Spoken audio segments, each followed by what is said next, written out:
মেলা তো খাইলাম নিরামিষ টিরামিষ, তে আজকে একটু মাছ রান্ধুম। কন তো এটা কি মাছ? আমরা কই সেফটি মাছ, অনেকে আবার কি জানি কি মাছ কয়, তা জানি না, আপনারা কি কন কয়েন। তে লবণ হলুদ মাখানোর পরে এখন যে আলু ফুলকপি কাইটে নিছি, আলু আর ফুলকপি দিয়ে তরকারি করি। কি করুম, নাই তো সবজি, এয়া দিয়েই হবো। তে কড়াই গরম হওয়ার পরে তেল দিয়ে দিছি, তেলও গরম হয়েছে। এখন যে মাছ ছেড়ে দিতেছি, মাছগুলো ভালো করে ভাজা লাগবো, ভালো করে এপিট ওপিট ভালো করে ভাজা লাগবো, সাবধানে দিতেছি। এবার টুকুস টুকুস করে ফুটলে, আমারে জানি কেন দেখলে মাছ বেশি বেশি ফুটে। যাই হোক, এই করে নিয়ে ভালো করে সাবধানে মাছ ভাজা লাগবো। এই যে মাছ ভাজার লিগায় মাছ ভাজে প্রায় হওয়ার দিকে উল্টিয়া পাল্টিয়া ভালো করে ভাজতাছি। কাঁচা কাঁচা কাঁচা কাঁচা জানি গন্ধ জানি না থাকে, নাহলে পরে তো আবার কাঁচা কাঁচা থাকলে পরে তো মাছগুলো তো গন্ধ করবো না, ভালো করে তো ভাজা লাগবো। তো এপিট ওপিট মোটামুটি লাল লাল লাল লাল করে ভাজার লেগে আমি শুরু করে দিছি।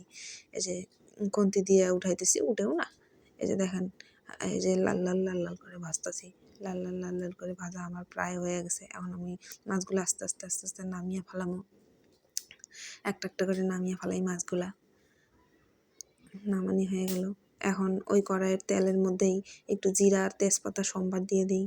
জিরা আর তেজপাতাটা ভালো করে কালা কালা কালা কালা করে পুরা পুরা হয়ে গেলে তারপরে আমি আস্তে আস্তে সবজিগুলো ছাইড়া দেবো। তে পুরার লেগে একটু অপেক্ষা করি যতক্ষণ পুরা না হয়, আস্তে আস্তে যে পুরুক, তারপরে যে আলু ছাইড়া দিতেছি তেলের মধ্যে। অনেকে ফুলকপি তেলে ভাইজা নিয়ে উঠিয়ে রাখে, ওইটা আবার বেশি স্বাদ হয়। তাই আমাকেও তেল ঠেল তো কম, তার জন্য একবারেই দিয়ে দিই। একটু কম স্বাদ হবো তাতে কি, কোনো ব্যাপার না, চলবো, সমস্যা নেই। তো এই যে ফুলকপি আর আলু দিয়ে দিলাম, দিয়ে তারপরে এখন সবজিগুলো ভালো করে ভাজা ভাজা করা লাগবো।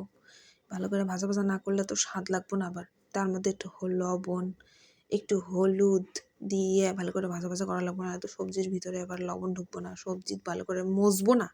মজাটা জানেন তো, যারা করে সিদ্ধ করা, মজা মানে বুঝেন না, মজা মানে মজানি মানে হইলো এক কথায় সিদ্ধ করা। তো দিয়ে দেওয়ার পরে যে আমি কষাইতেছি ভালো করে, কষানোর পরে কষানি হয়ে গেছে।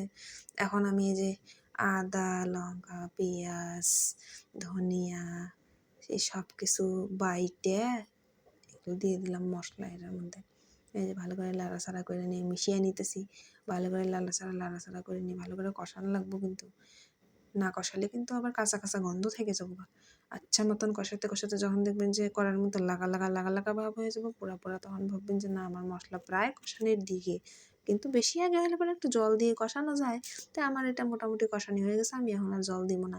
অনেকে একটু জল দিয়ে আবার ভালো ভালো করে কষায়, তাই আমার মশলা যেহেতু কষানি হয়ে গেছে আমি জল দিব কা, তাই না?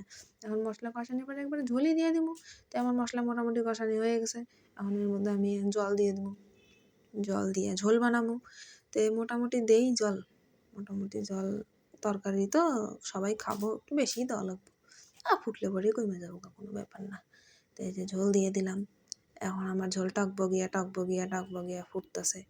আস্তে আস্তে আস্তে আস্তে জাল হবো, আর যা স্বাদ হবো না। একটা কথা জানেন, তরকারি হলো ঝালে আর জালে স্বাদ, আমাকে মধ্যে তো এটাই কয়। তো আমার তরকারি প্রায় ফুটা হয়ে গেছে। এখন আমি জিরা আর তেজপাতা বাইটে থুইছিলাম ভাইজা নিয়ে, সেই জিরা তেজপাতা বাটাটা দিয়ে দিলাম। দিয়ে দেওয়ার পরে আর একটু লাড়াচাড়া করে নিয়ে যেগুলো মাছ আমি ভাইজা রাখছিলাম সেই মাছগুলা ছাইড়ে দিলাম। মাছ দিয়ে একটু ভালো করে ফুটুক না, তাহলে তরকারিটা মাছ মাছ মাছ মাছ সেন্ট হবে, সেন্ট। আর মাছগুলো আস্তে আস্তে বেশ নরম হবো। তো মাছ দিয়েও আমার মিনিমাম মিনিট 10 ফুটান লাগবো। তো এই যে ফুটুক, এতেই দেখেন তো কি সুন্দর কালার আইছে, কালার। তাহলে ফাইনালি আমার রেডি তরকারি। কি সুন্দর তরকারি, তাই না? আজকের মতন ভিডিওটা এই পর্যন্ত।